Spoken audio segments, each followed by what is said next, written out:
Tu crois qu'un cactus ça ne boit jamais? Détrompe-toi.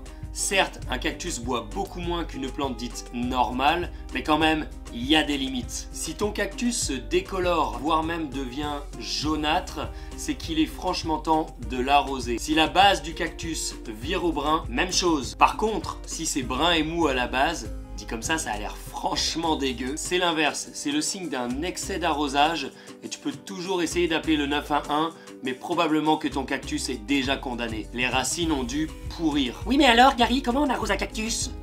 Arrose en profondeur. Arrête d'arroser tes plantes de façon générale comme Barbie avec des microdoses. Idéalement, tu as un pot à trous et ton cactus est dans un terreau drainant spécial pour cactées et succulentes. Bassine ton cactus pour que la motte soit bien imbibée, environ 20-30 minutes approximativement, puis laisse tout ça s'égoutter adéquatement. Si tu as des cactus dans des pots sans trous, assure-toi quand même que le pot est relativement étroit et peu profond. Arrose pas mal aussi, mais pas au point de détremper la motte. Attention, on ne vaporise jamais un cactus. Et ensuite, fiche la paix à ton cactus jusqu'à ce que le substrat soit vraiment sec à nouveau, voire même que la terre se décolle des bords du pot. Et c'est la même chose pour les succulentes, à la seule différence près que peut-être tu les arroseras un tantinet plus souvent que les cactus. Il n'y a jamais de timing précis pour l'arrosage des plantes, mais si tu veux quand même plus ou moins une idée de fréquence pour l'arrosage de tes cactus, ça devrait tourner environ aux alentours de